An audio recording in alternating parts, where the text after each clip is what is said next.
राधे राधे, हरे कृष्णा। ऐसी तिथि जो हमारे सब संकटों को हर ले, जीवन में खुशहाली देती है, उसे संकष्टी चतुर्थी कहते हैं। उस दिन भगवान श्री गणेश, विघ्नहर्ता, गौरी पुत्र की पूजा की जाती है।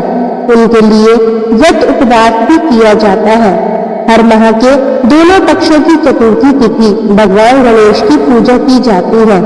हर माह के शुक्ल पक्ष की चतुर्थी तिथि को विनायक श्री गणेश चतुर्थी और कृष्ण पक्ष की चतुर्थी को संकष्टी श्री गणेश चतुर्थी के रूप में मनाया जाता है।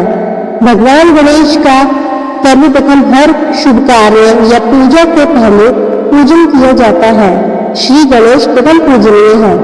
आइए अब जानते हैं संकष्टी चतुर्थी की पूजा विधि। संकष्टी चतुर्थी के दिन सूर्योदय से पहले उठकर स्नान कर ले, सूर्य को अर्घ्य दे, एक चौकी या मंदिर में ही लाल वस्त्र बिछाए और कलश स्थापना करे। भगवान गणेश जी की मूर्ति स्थापना करे, उन्हें जल अर्पित करे या जल का छींटा दे, उन्हें हल्दी कुमकुम या तिलक करे और पीले वस्त्र अर्पित करे, पीले फूलों की माला अर्पित करे और उन्हें दुर्वा भी अर्पित करे। मोदक व अन्य मिठाइयों का भोग लगाए, हरे फल का भोग लगाए। गणेश वंदना की शुरुआत कर अपनी पूजा प्रारंभ करें और आरती के साथ संपन्न करें। शाम के समय फिर से गणेश पूजन करें और चंद्रमा को अर्घ्य दें। भगवान गणेश को भोजन मिठाई का भोग लगाए और व्रत का पारायण करें। आइए अब शुरू करते हैं संकष्टी चतुर्थी की व्रत कथा।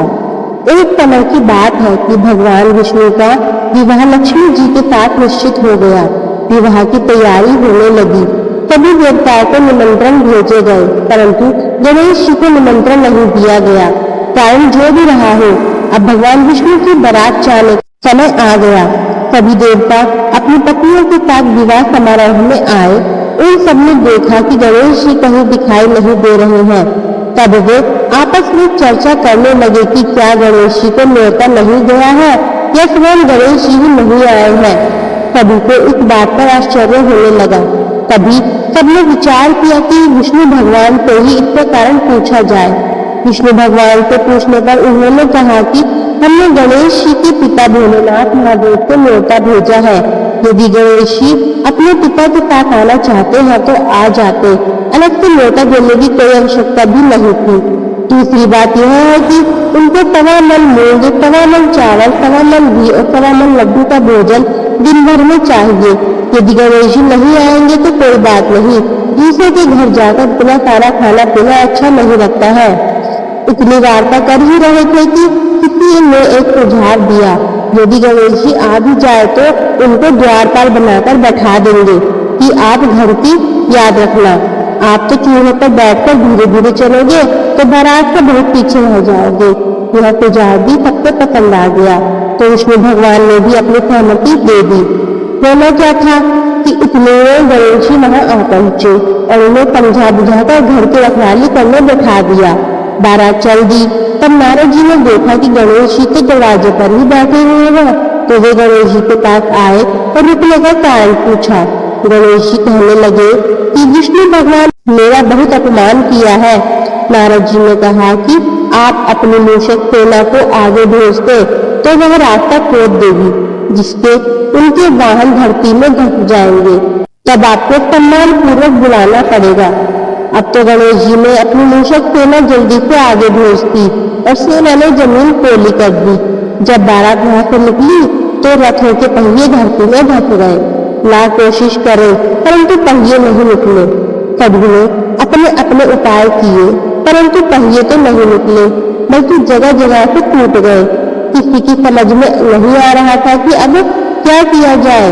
तब तो नारद जी ने कहा, आप लोगों ने गणेश जी का अपमान करके अच्छा नहीं किया।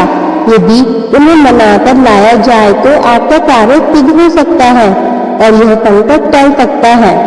शंकर भगवान ने अपने दूत नंदी को भेजा और वे गणेश जी को लेकर आए। गणेश जी का आदर सम्मान के साथ पूजन किया गया। तब कहीं रथ के पहिए निकले। अब रथ के पहिए निकल तो गए, परंतु वे टूट गए, तो उन्हें सुधारे कौन। पास के खेत में हाथी काम कर रहा था, उसे बुलाया गया। हाथी अपना कार्य करने के पहले श्री गणेशाय नमः कहकर गणेश जी की वंदना मन करने लगा। देखते ही देखते हाथी ने सभी पहियों को ठीक कर दिया। वह हाथी कहने लगा कि हे देवताओं, आपने सर्वप्रथम गणेश जी को नहीं मनाया होगा और न ही उनकी पूजन की होगी, इसलिए तो आपके साथ यह संकट आया है। हम तो मूर्ख ज्ञानी हैं, फिर भी पहले गणेश जी को पूजते हैं, उनका ध्यान करते हैं। आप लोग तो देवता गण हैं, फिर भी आप गणेश जी को कैसे भूल गए?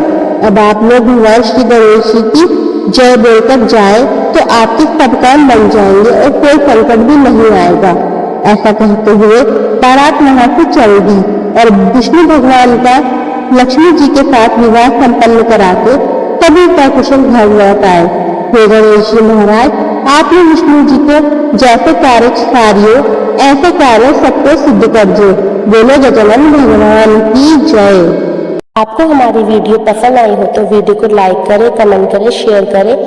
यदि आप इस चैनल पर नए हैं तो चैनल को सब्सक्राइब करना ना भूलें तथा बेल आइकन जरूर दबाएं। राधे राधे।